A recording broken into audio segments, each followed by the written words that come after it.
بسم اللہ الرحمن الرحیم۔ السلام علیکم ڈیئر اسٹوڈینٹس، امید ہے آپ سب خیریت سے ہوں گے۔ پاک اسٹڈی میں آج ہم چیپٹر نمبر 5 کی ریڈنگ اور ٹرانسلیشن کریں گے، اور چیپٹر نمبر 5 کا نیم ہے history of Pakistan part 2 1971 till now. مطلب یہ کہ اس میں ہم پاکستان کی تاریخ کا دوسرا حصہ پڑھنے جا رہے ہیں، اور یہ 1971 سے لے کر اب تک کی تاریخ ہے۔ ذوالفقار علی بھٹوز ایرا 1971 to 1977۔ ذوالفقار علی بھٹو کا دور 1971 سے لے کے 1977 تک محیط تھا، یا یہ جو دور ہے یہ ذوالفقار علی بھٹو کا دور تھا۔ After the separation of East Pakistan, مشرقی پاکستان کی علیحدگی کے بعد، ان دسمبر 20 دسمبر 1971 میں general Yahya Khan handed over power to Zulfikar Ali Bhutto. جب مشرقی پاکستان ہم سے الگ ہوا تو 20 دسمبر 1971 میں جنرل یحییٰ خان نے ہینڈڈ اوور پاور کے اختیارات یا حکومت جو تھی وہ ذوالفقار علی بھٹو کو دے دی۔ Chairman of Pakistan Peoples Party, جو کہ چیئرمین تھے پاکستان پیپل پارٹی، ایک جو سیاسی جماعت تھی، اس کے چیئرمین تھے Zulfiqar Ali Bhutto. thus began the reign of Zulfiqar Ali Bhutto. اس طرح ذوالفقار علی بھٹو کا جو دور تھا وہ شروع ہو گیا۔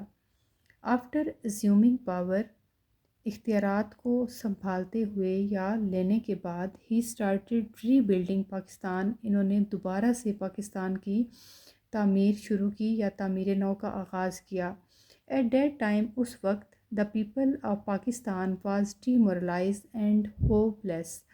اس وقت پاکستان کے جو لوگ تھے ان کا مورال ڈاؤن تھا، یا وہ جو ہے ان کے حوصلے پست تھے اور وہ نا امید تھے۔ کس وجہ سے؟ کیونکہ ہمارا ایک حصہ ہم سے الگ ہو کے ایک نیا ملک بن چکا تھا۔ Zulfikar Ali Bhutto encourage the people, Zulfikar Ali Bhutto نے لوگوں کا حوصلہ بڑھایا یا ان کو ہمت دی، and immediately took revolutionary steps for the betterment of the country, اور فوراً سے انقلابی اقدامات اٹھائے بہتری کے لیے ملک کی۔ ریولیوشنری انقلابی اسٹیپس، اقدامات، اور امیڈیٹلی فوراً سے۔ Martial law was lifted in the country on April 21 1972۔ ملک سے مارشل لا کو ہٹا دیا گیا اپریل 21 1972 میں، انڈر دا انٹرم کانسٹیٹیوشن 1972، اور جو عبوری آئین تھا اس کے تحت 1972 کے Zulfikar Ali Bhutto took over the government. Zulfikar Ali Bhutto نے حکومت سنبھالی and focused on national issues, اور قومی مسائل پر توجہ دی۔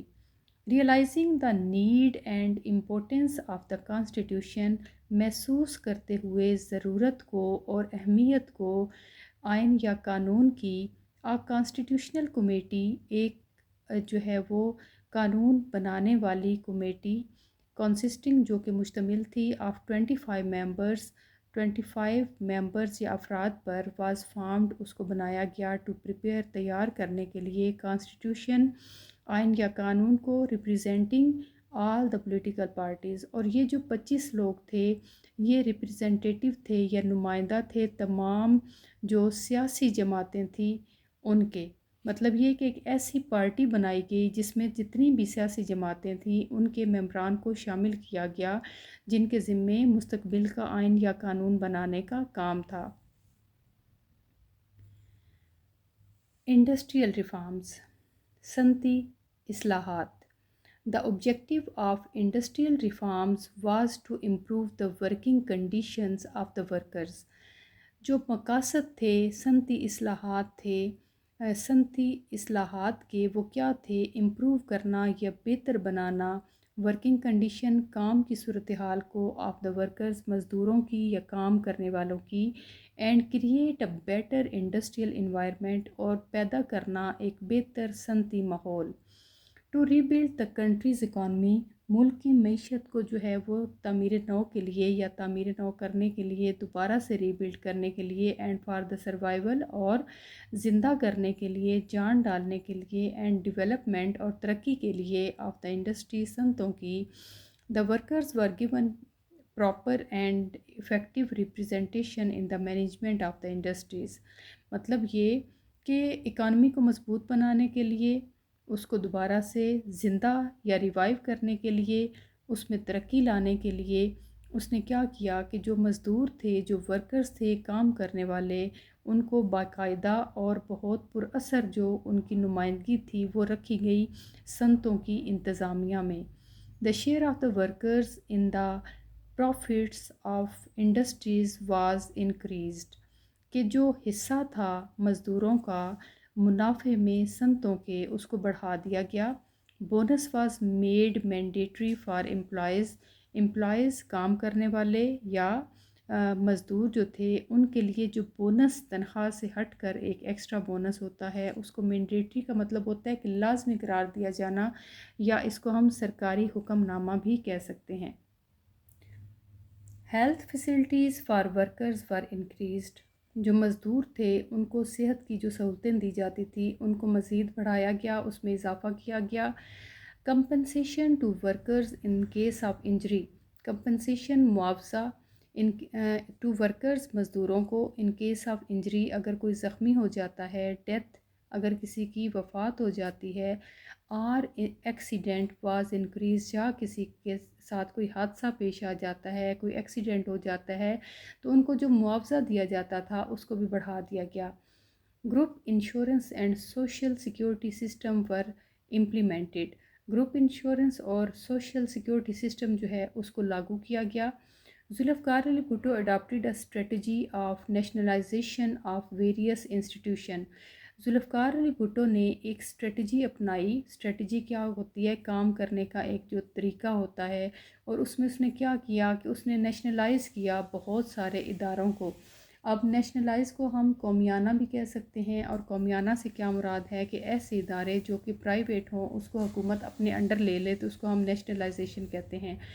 میجر انڈسٹریل یونٹس، بہت سارے صنعتی شعبے، banks, insurance companies and educational institutions اور تعلیمی جو ادارے تھے ور نیشنلائز، ان کو نیشنلائز کیا گیا یا قومیانہ لیا گیا.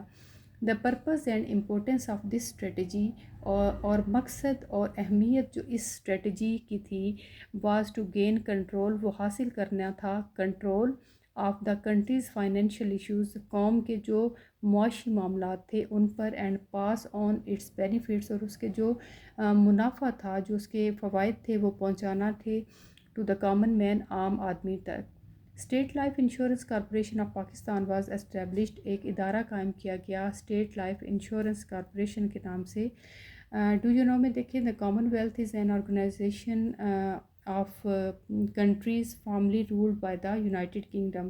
کہ کامن ویلتھ جو ہے یہ ایک آرگنائزیشن ہے، ادارہ ہے جو کہ کنٹریز کا ہے. اس میں بہت ساری کنٹریز ہیں. Formerly ruled by the United Kingdom UK کے انڈر یہ آتا ہے. This organisation was established in 1927، اور یہ ادارہ یہ تنظیم قائم کی گئی 1926 میں. Many countries including Pakistan, India and Bangladesh are its member. بہت سارے ممالک جن میں پاکستان، انڈیا اور بنگلہ دیش شامل ہیں وہ اس کے ممبر ہیں.